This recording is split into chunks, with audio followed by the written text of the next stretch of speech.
Huwag muna compressor mga boss ha. Dahil pag compressor, mahal yung compressor.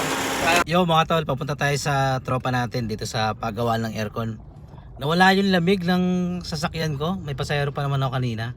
Tapos may ano naman siya, may pan naman, gumagana naman yung radiator niya doon sa ano. Nga lang, hindi na pumipitik tong RPM niya kapag nag-aircon. Tapos may lumabas pa na check engine eh, no. Nawala yung lamig niyan eh. Biglaan. Pero gumagana naman yung pan niya.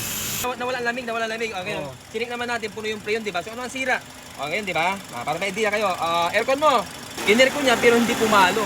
So ano ang problem nito mga boss? Yung magnetic clutch. So i-check natin yung magnetic clutch. Kadalasan naging issue ito yung pulley magnetic. Kaya pag ganito mangyari sa inyo, huwag muna compressor mga boss ha. Dahil pag compressor, mahal yung compressor. Kaya ang i-check muna natin dito. Kadalasan na naging issue nito mga boss pag ano, yung pulley magnetic. So pag ganito, hindi buong compressor mga boss ha. Dahil pag bibili ka ng buong compressor, mahal. Kailangan kung saan tayo makatipid. Ano na siya. Dumidikit na siya, di ba? Ito yung pag in-aircon mo, tapos wala siyang, hindi dumidikit yung magnetic. Awakan mo ito, awakan mo, paliwanag natin. So, ayan o. Ayun o, ano na yung, basag na rin o. Ayun, nakikita nyo yan ha. Yung ebidensya. At saka ito, kailangan ito, may ano yan. Ayun o, walang ilaw. Kailangan may ganyan na may ilaw.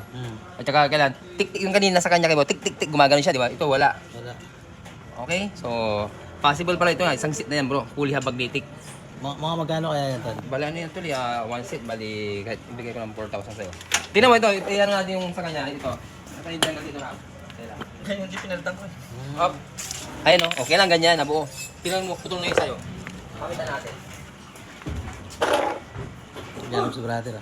Ha? Tingnan natin yung, okay. Relax lang, ayun o. Basic lang. Tol, ba't nababasag yun tol?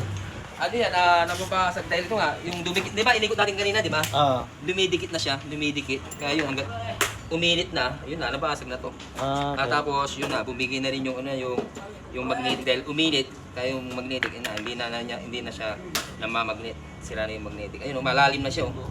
Ayun, nakikita mo to. Pag yan yung pulley yan, yung pulley. Tingnan mo yung pulley mo, malalim, may ano siya, may group na siya. So, kailangan ganito na pantay. Okay? Tingnan mo, malalim no. Oo, pero ito medyo ano rin. Sa mga ano dyan, yung may nalamig ng aircon nyo, punta lang po kayo dito. Pre-check up at estimate tayo. Kaya pag gumina ang lamig ng aircon yung mga boss, ipa-check nyo na. Dahil yung simpleng sira, pag napapabayan natin yung simpleng sira, mas mapapagastos tayo. At saka, pag nagbawas ng preyo ng aircon nyo, huwag kayong magpapakarga ng preyo. Hindi solusyon yung magpapakarga para hindi masira yung compressor natin. Okay, kaya yung mga gusto magpaayos dyan ng car aircon, welcome po kayo dito sa pwesto namin. So ito na yun, no? Kailangan ganyan na buo. Tapos kailangan ganyan na pantay. Yung sa'yo, ayun o, ano na siya, may groove na siya. So hindi na siya pantay.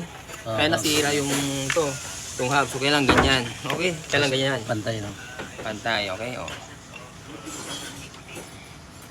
Parang siyang carbon no? Ano to dito, carbon? Okay.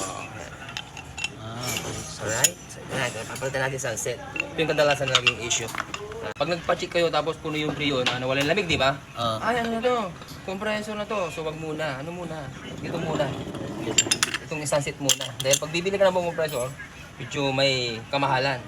Kailangan kung tansya mo tol, magkano yun? mga estimate dyan, mga ano yan, 12.5, mga ganun. Yung sabi, kinabit mo yung parang hindi ganyan. Pag vlogger no, kaya makintab.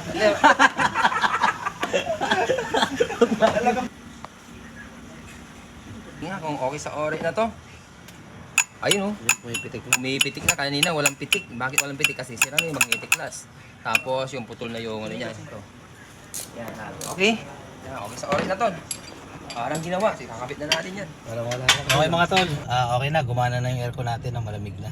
Balik na sa dati. Salamat sa'yo bro. Okay na yung aircon ko. Malamig na. Pwede na ulit bumakbak ng biyahe.